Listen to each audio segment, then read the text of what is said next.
আজকে আমি আপনাদেরকে দেখাবো রেড টেল প্লাটিনাম ডাম্বুইয়ার গাপ্পি মাছের মেল এবং ফিমেল চেনার উপায়। তো আমি এখানে দুইটা মাছ নিয়েছি, একটা হলো মেল, একটা হলো ফিমেল। দেখেন, তো মূল ভিডিওতে যাওয়ার আগে আমি আপনাদেরকে একটি কথা বলে রাখি, সেটা হলো যে আমার এই চ্যানেলটাকে সাবস্ক্রাইব করে বেল আইকনটি বাজিয়ে রাখুন, যাতে করে নতুন কোনো ভিডিও ছাড়লে সবার আগে আপনার কাছে গিয়ে পৌঁছে যায়। আর আমার এই চ্যানেলটাকে সাবস্ক্রাইব করার পরে লাইক, কমেন্ট, শেয়ার করে অন্যদেরকেও দেখার সুযোগ করে দিন। আমার এই চ্যানেলটাকে সাবস্ক্রাইব করতে আপনার কোনো পয়সা খরচ হবে না। আপনার একটু সহানুভূতি থাকলেই আমার চ্যানেলটাকে সাবস্ক্রাইব করতে পারবেন। আমি উপকৃত হব, আরও নতুন নতুন এরকম ধরনের ভিডিও করতে উৎসাহিত হব।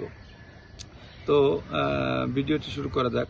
এই যে দেখেন, এখানে দুইটা মাছ নিয়েছি, একটা হলো মেল, একটা হলো ফিমেল। তো মেল ফিমেল আপনারা কিভাবে চিনবেন? তো দেখেন, আমি আপনাদেরকে হাত দিয়ে দেখিয়ে দিচ্ছি।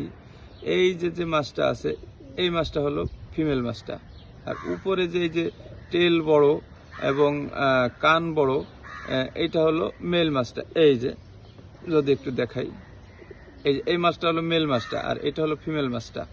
তো এইটা হলো চেনার উপায়। আর আরেকটা কথা বলে রাখি, সেটা হলো যে আমি এই মাছগুলি আমার এখানে কিন্তু একেবারে একদিনের বাচ্চা থেকে আমার এখানেই জন্ম নিচ্ছে বাচ্চা, এবং এখানেই বড় হয়েছে।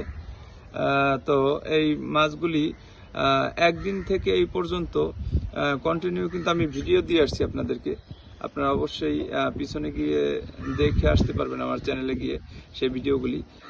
সেগুলি হলো যে কিভাবে এদেরকে পরিচর্যা করলাম, কিভাবে এরা বেড়ে উঠলো, সম্পূর্ণ ডিটেলস ভিডিও দেওয়া আছে। তো বিষয়টা কি যে আমার এই পিছনের ভিডিওগুলি দেখে আসলে আপনি এই মাছগুলি কিভাবে চাষ করবেন সেটা অবশ্যই বুঝতে পারবেন।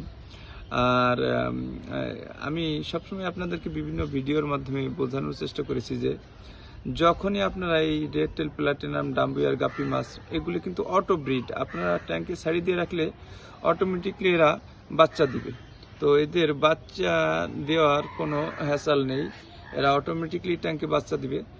আর বিশেষ করে এরা খুব কম খাবার খায়, কিন্তু একজোড়া মাছের দাম কিন্তু অনেক ভালো গ্রোথ ছিল। যেমন এই যে আমার দেখেন মাছের গ্রোথ কেমন হয়েছে, এদের টেল কেমন, এদের মর্টালিটি কেমন, এই জিনিসগুলি যদি আপনি একটু লক্ষ্য করেন তাহলে বুঝতে পারবেন যে এরকম ভালো মানের মাছ তৈরি করতে আপনাকে ট্যাঙ্ক যেভাবে সেট আপ করতে হবে, সেটা হলো যে ট্যাঙ্কে প্লান্ট দিবেন, মানে গাছ লাগাবেন এবং মাটি দিয়ে রাখবেন।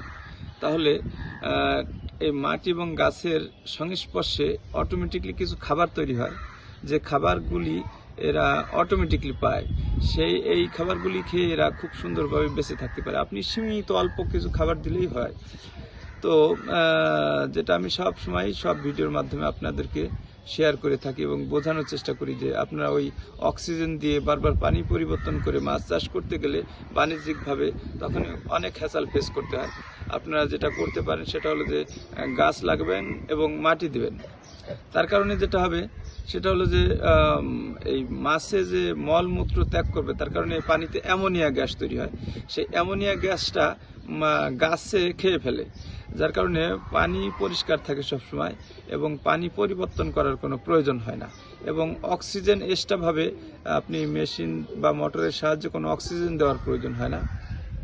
তো আমার এই যে বর্তমানে যেগুলো দেখতেছেন, এগুলো কিন্তু ফুল অ্যাডাল্ট, অলরেডি বাচ্চা এসে গেছে। যে ফিমেল মাছটার দিকে, পেটের দিকে যদি খেয়াল করেন, এই যে দেখেন এই পিছনের দিকে কালো, এগুলি হলো বাচ্চা, এরা অলরেডি প্রেগনেন্ট। এই বাচ্চার মাথার যে চোখগুলি কালো থাকে, যার কারণে এখানে এই যে কালো হয়ে থাকে। এইগুলি দেখলে আপনারা খুব সহজে বুঝতে পারবেন যে কোন মাছটা প্রেগনেন্ট হয়েছে। তো বিষয়টা কি যে আমার এগুলি কিন্তু এখন ফুললি বিক্রি উপযোগী, আমি অলরেডি বিক্রি করতেছি বিভিন্ন জায়গায়। তো আপনাদের যদি মাছ